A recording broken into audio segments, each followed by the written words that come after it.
उनके पास कोई मुद्दा है वो तो वो मुद्दे की बात करें, मुद्दों से तो हमेशा भागती है सरकार। और रही बात प्रियंका गांधी जी के पहले भाषण की, तो जिसे कहते हैं क्रिकेट मैच शुरू होती है पहली बॉल पे पहला सिक्सर, पहली बॉल पे, और बॉल भी स्टेडियम के बाहर। अब सारे के सारे जो है सत्ता पक्ष वाले उस बॉल को ढूंढने में लगे हुए हैं। प्रियंका जी ने कहा क्या, कैसे अब इनकी बातों को काट करें, उठाया बता दिए कौन सा जनता का मुद्दा आज कांग्रेस ने नहीं उठाया। अगर आप मुद्दे की बात करते हैं, क्या महंगाई का मुद्दा नहीं उठाया, क्या ईवीएम का मुद्दा नहीं उठाया, क्या उन्होंने कायरता का मुद्दा नहीं उठाया। उन्होंने साफ साफ बात कही कि मोदी जी कायर है और कायरों का राज ज्यादा टाइम तक नहीं चलता। तो क्या ये बात सच नहीं है? क्या देश में डर का माहौल है? पूरी तरह। आपको नहीं लगता क्या? कहाँ डर का माहौल है? कहाँ डर का माहौल नहीं है ये बता दीजिए। आप सत्ता पक्ष के खिलाफ, उनके सत्ता पक्ष के जो लोग अत्याचार कर रहे हैं उनके खिलाफ आप आवाज उठा के देख दीजिए, आप अंदर जाएंगे। सिर्फ एक दिल्ली को छोड़ दीजिए, क्योंकि हमारी दिल्ली अभी तक काफी हद तक सुरक्षित है इस मामले में। अभी आपने देखा था राजस्थान में एक दलित को घोड़ी चढ़ने के लिए मना कर दिया गया था और 2 थानों की पुलिस लगी थी उसे घोड़ी चढ़वाने के लिए। 2 थानों की पुलिस इकट्ठी हुई तब जाके वो व्यक्ति घोड़ी चढ़ पाया। तो क्या ये डर का माहौल नहीं है? चाहे अखिलेश यादव हो, प्रियंका गांधी बार बार संभल का जिक्र ऐसे क्यों कर रहे? क्या राजनीति छिपी उसमें? संभल में कोई राजनीति नहीं छिपी जी। 5 लोगों की जान गई है, सीधी सी बात। मैं तो इसको जान जाने के तरीके से देखता हूँ, मैं इसे राजनीति के तरीके से नहीं देखता। 23 तारीख को काउंटिंग होते ही अगले दिन 24 तारीख को सुबह पौने 7 बजे पौने 6 बजे संभल की घटना आकार लेगी। अब उस घटना के पीछे सारी चीजें छिप गई। सबसे बड़ी राजनीति क्या हुई? बहराइच का मुद्दा छिप गया। उसके बाद बरेली में जो 15 बच्चे जल के मरे उसका मुद्दा छिप गया। कुंदर की विधानसभा में 65% मुस्लिम वोट होने के बावजूद भी कुंदर की विधानसभा सीट बीजेपी का कैंडिडेट जीतता है 2.25 लाख वोट लेकर, वो मुद्दा छिप गया। कितनी बड़ी हेराफेरी हुई। राजापुर मीरापुर विधानसभा में बाकायदा पुलिस वालों ने पिस्तौलें दिखाई, वोट डालने नहीं जाने दिया, वो मुद्दा छुपा है इसके पीछे। नांदेड़ लोकसभा क्षेत्र का मुद्दा जो है, नांदेड़ लोकसभा में जीतता कांग्रेस का कैंडिडेट है लोकसभा में 5.5 लाख वोट लेके, लेकिन उसी के अंतर्गत आने वाले 6 विधानसभा सीटों में 6 के 6 बीजेपी के कैंडिडेट जीत जाते हैं और वोट उनका टोटल मिलता है कितना? 4.5 लाख वोट। कैसे हेराफेरी हुई भाई? एक ही जनता जो है, सांसद आपको देखना चाहती है, विधायक इन 6 लोगों को चुनेगी, 1 सीट पे हो जाएगा, 2 पे हो जाएगा, 3 पे हो जाएगा। ऐसा कैसे होगा? महाराष्ट्र का मारकड़वारी गांव जिसमें सारा का सारा वोट जो है कांग्रेस को जाता है और उनके वो गांव से 0 वोट कांग्रेस को गया। अब उन्होंने कहा कि ये गलत है, हम इस पे मॉक पोल कराएंगे। उन्होंने कहा इसी अगले दिन ही कि हम बैलेट पेपर पे चुनाव कराएंगे। जिस दिन उन्होंने ये घोषणा करी उससे 1 दिन पहले जो है वहाँ पे कर्फ्यू लगा दिया गया। लेकिन अगर विपक्ष के नेता संविधान को उठाते हैं दिक्कत नहीं है, मोदी जी अगर चूम लेते हैं बहुत दिक्कत है। बिल्कुल दिक्कत नहीं है जी। मोदी जी संविधान को चूमे, बिल्कुल अच्छे, संविधान की इज्जत भी तो करें। वो संविधान को तो सुबह से शाम तक तार करते हैं, वो संविधान नहीं। जैसे आज प्रियंका गांधी जी ने कहा कि वो मनु का विधान चलाना चाहते हैं, संघ का विधान चलाना चाहते हैं। हकीकत है इस बात को आप ये देख लीजिए, जब सुप्रीम कोर्ट ने टिप्पणी कर दी थी और सुप्रीम कोर्ट 1991 का वर्षीप एक्ट पारित हो गया था, तो उसके बाद फिर इन लोगों ने फिर क्यों एक्सेप्ट करी वो चीजें? शर्मा जी, प्रियंका गांधी का पहली बार भाषण आता है और उसमें भी चाहे राजनाथ सिंह हो या प्रियंका गांधी, नेहरू गांधी 50 साल 75 साल पहले की बात हो रही है, कैसे देख रहे हैं? मुद्दे की बात तो है नहीं। मुद्दे की बात, उनके पास कोई मुद्दा है वो तो वो मुद्दे की बात करें, मुद्दों से तो हमेशा भागती है सरकार। और रही बात प्रियंका गांधी जी के पहले भाषण की, तो जिसे कहते हैं क्रिकेट मैच शुरू होती है पहली बॉल पे पहला सिक्सर, पहली बॉल पे, और बॉल भी स्टेडियम के बाहर। अब सारे के सारे जो है सत्ता पक्ष वाले उस बॉल को ढूंढने में लगे हुए हैं। प्रियंका जी ने कहा क्या, कैसे अब इनकी बातों को काट करें। अब कल मुद्दे तो कांग्रेस के पास भी नहीं है ना। मुद्दे कांग्रेस के पास क्यों नहीं है जी? मुद्दे आज कौन सा मुद्दा नहीं उठाया उन्होंने? कौन सा मुद्दा नहीं उठाया बता दिए कौन सा जनता का मुद्दा आज कांग्रेस ने नहीं उठाया। अगर आप मुद्दे की बात करते हैं, क्या महंगाई का मुद्दा नहीं उठाया, क्या ईवीएम का मुद्दा नहीं उठाया, क्या उन्होंने कायरता का मुद्दा नहीं उठाया। उन्होंने साफ साफ बात कही कि मोदी जी कायर है और कायरों का राज ज्यादा टाइम तक नहीं चलता। तो क्या ये बात सच नहीं है? क्या मोदी जी राजा है देश के? राजा और वो तो खैर एक अलग बात है। राजा कहना जो पुराना शब्द होता था, राजे रजवाड़े तो खैर खत्म हो गए, लेकिन आप अगर उसे उस चीज़ को देखते हैं तो कोई बात नहीं। वैसे अगर आज की डेट में अगर वो राज कर रहे हैं तो उन्हें राजा कह सकते हैं, क्योंकि वो चाहते हैं अपने आप को राजा घोषित करना। आपने नहीं चुना क्या? नहीं, जनता ने चुना। जनता को आप चुनने के बावजूद भी बिल्कुल मानते हैं कि जनता ने चुना है, लेकिन वो अपने आप को राजा कहलवाना ज़्यादा पसंद करते हैं। आपने उनकी थोड़े दिन पहले की पिछले साल की एक वीडियो देखी होगी ना, कैसे वो चल रहे थे सेंगोल लेके चल रहे हैं, साथ में उनके सारे तमिल तेलुगु वाले जो ब्राह्मण थे वो साथ में उनके मंत्रोच्चार करते हुए चल रहे थे। तो ये कौन सी हरकत थी? ये अपने आप को राजा घोषित करने की तो हरकत थी ना।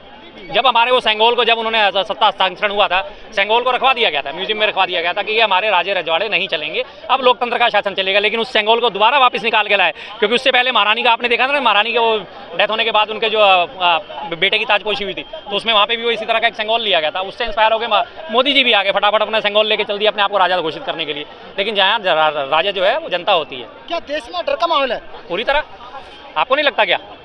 कहाँ डर का माहौल है? कहाँ डर का माहौल नहीं है ये बता दीजिए।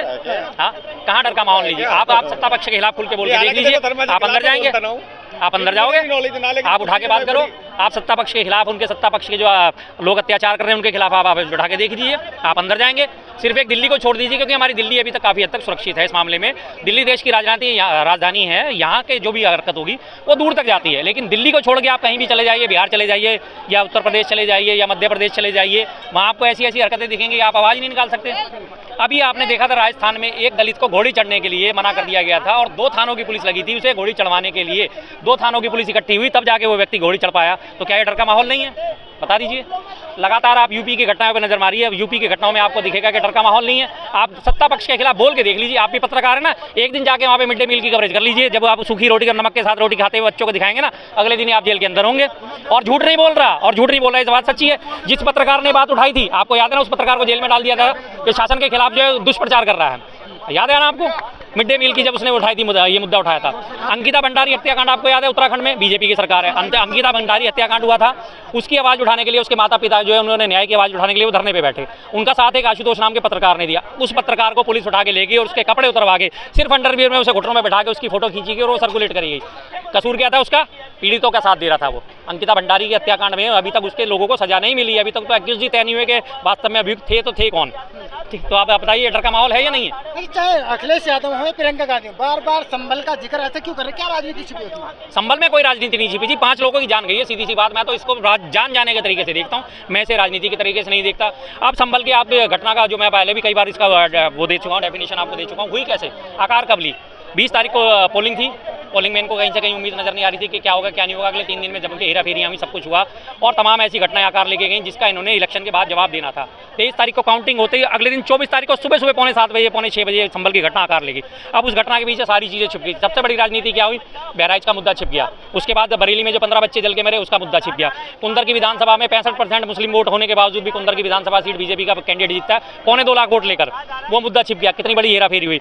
राजापुर मीरापुर विधानसभा में बाकायदा पुलिस वालों ने पिस्तौलें दिखाई, वोट डालने नहीं जाने दिया, वो मुद्दा छुपा है इसके पीछे। नांदेड़ लोकसभा क्षेत्र का मुद्दा जो है, नांदेड़ लोकसभा में जीतता कांग्रेस का कैंडिडेट है लोकसभा में 5.5 लाख वोट लेके, लेकिन उसी के अंतर्गत आने वाले 6 विधानसभा सीटों में 6 के 6 बीजेपी के कैंडिडेट जीत जाते हैं और वोट उनका टोटल मिलता है कितना? 4.5 लाख वोट। कैसे हेरा फेरी हुई भाई? एक ही जनता जो है, सांसद आपको देखना चाहती है, विधायक इन 6 लोगों को चुनेगी, 1 सीट पे हो जाएगा, 2 पे हो जाएगा, 3 पे हो जाएगा, ऐसा कैसे होगा? महाराष्ट्र का मारकड़वारी गांव, जिसमें सारा का सारा वोट जो है कांग्रेस को जाता है और उनके वो गांव से 0 वोट कांग्रेस को गया है। अब उन्होंने कहा कि ये गलत है, हम इस पर मॉक पोल कराएंगे। उन्होंने कहा इसी अगले दिन ही कि हम बैलेट पेपर पर चुनाव कराएंगे। जिस दिन उन्होंने ये घोषणा करी उससे 1 दिन पहले जो है वहाँ पे कर्फ्यू लगा दिया गया। ये सारी घटनाएं छुपा दी ना। संभल का राजनीतिकरण इस तरह से हुआ है और किसी तरह से नहीं हुआ। क्या चाहते हैं? अगर ये दंगे हुए हैं, बच्चे जलकर मरे, तो उन्हें भी मोदी जी या योगी जी उठाते? विपक्ष का काम नहीं था? मोदी जी नहीं उठाते। मोदी जी का मुद्दा उठाना नहीं होता। एक चीज होती है, जो राजतंत्र के जो हेड होते हैं उनसे अपेक्षा करी जाती है कि संवेदना के 2 शब्द कहेंगे। आप ये देखिए कि बरेली में बच्चे 15 जल के मर जाते हैं और अगले दिन मोदी जी, हमारे योगी जी सभा कर रहे होते हैं, भाई आने वाले मिल्कीपुर उपचुनाव के लिए कमर कस लो। उनके मुंह से एक भी शब्द संवेदना का सुना आपने? विपक्ष हो, बहराइच का मुद्दा तो नहीं उठाया उन्होंने? बहराइच का मुद्दा सबने उठाया, किसने नहीं उठाया? बहराइच में भी जो भी हुआ वो भी गलत हुआ। बहराइच के मुद्दे के क्यों नहीं उठाया? कहाँ आप कहते हो कि बहराइच का मुद्दा नहीं? बहराइच का जो मारा गया राम गोपाल मिश्रा, उसके लिए सांत्वना के शब्द दिए गए और उसमें शासन प्रशासन ने 5 लाख का उसे 10 लाख का मुआवजा देने की घोषणा करी, 1 नौकरी देने की घोषणा करी उसके परिवार को और मकान देने की घोषणा करी। ये शासन द्वारा किया गया। अब मुद्दा संभल पे क्यों उठा? मारे गए तो संभल में भी 5 लोग हैं। उन 5 लोगों के लिए बता दीजिए कोई 5 रुपए का भी मुआवजा घोषित हुआ है? नहीं होगा। लेकिन बहराइच में किसी नेता ने जाने की कोशिश नहीं की। हाँ, संभल में बार-बार चाहे अखिलेश यादव हो, राहुल गांधी, तमाम नेता संभल ही जाना चाहते हैं। बिल्कुल जी, बात सही है। जब शासन प्रशासन ने बहराइच मुद्दे को देखा और बहराइच मुद्दे पे उन्होंने उसके लिए नौकरी की घोषणा कर दी, 10 लाख का मुआवजा घोषित कर दिया, उसके परिवार को मकान देने की घोषणा कर दी, यही सांत्वना दी जाती है शासन प्रशासन के द्वारा। ठीक है जी, बात पूरी होगी। अब संभल का मुद्दा जब उठाते हैं, संभल में 5 लोग मारे जाते हैं, लेकिन शासन प्रशासन के मुंह से एक भी आवाज़ नहीं निकलती, 5 रुपए की भी घोषणा नहीं होती। वो मुआवजा तो दूर की बात है, उनके बाकायदा चिन्हित करके उनके घर और ढाए जाने की कोशिशें शुरू कर दी गई हैं। तो चल रहा है ना, हाँ जी, जो अपराधी हैं उनके ऊपर बुलडोजर किस हिसाब से आप चला सकते हो? बुलडोजर कानून की तो व्याख्या भी सुप्रीम कोर्ट ने भी करी थी कि आप कैसे कह सकते हो कि जिस दिन कोई अभियुक्त बनता अगले दिन उसका घर अवैध कैसे हुआ था? पिछले कई सालों से आप कैसे सो रहे थे?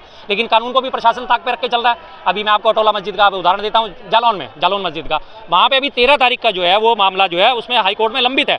इलाहाबाद हाईकोर्ट में 13 तारीख को उसकी सुनवाई थी। आज 13 तारीख आज सुनवाई थी, लेकिन 2 दिन पहले उस पर बुलडोजर चला दिया गया। 2 दिन पहले शासन प्रशासन की पूरी अनदेखी कर दी, उन्होंने अनदेखी कर दी, चाहे वो कोर्ट का ऑर्डर है चाहे किसी भी चीज़ का ऑर्डर हो। तो ये बदमाशी नहीं है तो और क्या है? लेकिन कोर्ट ने कहा था कि यूपी पुलिस और डीजीपी याद रखें कि हम ऐसा कानून पारित करेंगे, आप याद रखें, लेकिन उसके बावजूद इस तरह की कार्रवाई कहाँ तक सही है? बिल्कुल कहा गया था, लेकिन कार्रवाई क्या हुई? मौखिक टिप्पणियों का जो है कोई औचित्य नहीं होता जब तक आप उसे लिखित रूप में नहीं लेके आते। आप मौखिक रूप से कह दो भाई सामने वाली बिल्डिंग मेरी है, क्या कोई मान लेगा? आप लिखित रूप में जब उसका प्रमाण लेके आओगे, लिखित आपके कागज पत्तर होंगे तभी तो माना जाएगा। अभी मैं आपको छोटा सा एक उदाहरण देता हूँ। पिछले हमारे दिवाली से पहले यहाँ पे दिल्ली में पटाखे बैन करने की हमारे गोपाल राय जी ने घोषणा कर दी। अब वो घोषणा उन्होंने कर दी जी पटाखे बैन करेंगे हम दिवाली पे। ओके, यहाँ जामा मस्जिद के आसपास होलसेलर सारे हैं, लेकिन वो फिर भी पटाखे बेचने में लगे हुए थे। क्यों? जब उनके पास वो बंद कराने का उन्होंने कहा भाई साहब आदेश कहाँ है? लिखित का आदेश दिखाओ। लिखित का आदेश तब तक पारी नहीं हुआ था। लिखित का आदेश पारी हुआ दिवाली से 13 दिन पहले। जब लिखित का आदेश आया तब जाके उनकी दुकानों पर जो ताला डाला। तो जब तक आपके पास लिखित नहीं, आप कुछ नहीं कर सकते ना। आपके घर पे कोई आ जाता है आपको गिरफ्तार करने, आप मांगोगे सही वारंट कहाँ है भाई मेरा, गिरफ्तारी कहाँ है, किस मुद्दे पे है, मौखिक तौर पे थोड़ी आपको उठा लिया जाएगा। तो जब तक अगर सुप्रीम कोर्ट जो है लिखित नहीं देगा तब तक इन मसले में कुछ नहीं होने वाला। लेकिन अगर विपक्ष के नेता संविधान को उठाते हैं दिक्कत नहीं है, मोदी जी अगर चूम लेते हैं बहुत दिक्कत है। बिल्कुल दिक्कत नहीं है जी, मोदी जी संविधान को चूमे बिल्कुल अच्छे, संविधान की इज्जत भी तो करें। वो संविधान को तो सुबह से शाम तक तार करते हैं, वो संविधान नहीं। जैसे आज प्रियंका गांधी जी ने कहा कि वो मनु का विधान चलाना चाहते हैं, संघ का विधान चलाना चाहते हैं। हकीकत है इस बात को आप ये देख लीजिए, जब सुप्रीम कोर्ट ने टिप्पणी कर दी थी और सुप्रीम कोर्ट 1991 का वर्षिप एक्ट पारित हो गया था, तो उसके बाद फिर इन लोगों ने फिर क्यों एक्सेप्ट करी वो चीज़ें, क्यों उसके अगेंस्ट क्यों मंदिर मस्जिद के मुद्दे उठाए? अगर वर्षिप एक्ट के लिए याचिकाएं डाली गई तो वो एक्सेप्ट, उसके लिए जिम्मेदार भी सरकार है। और कौन है? सरकार नहीं है तो और कौन है, बता दीजिए ना। क्या जज साहब सरकार के अंडर में नहीं आते? क्या सरकार उन्हें पैसा नहीं देती? क्या उन्हें तनख्वाह नहीं देती?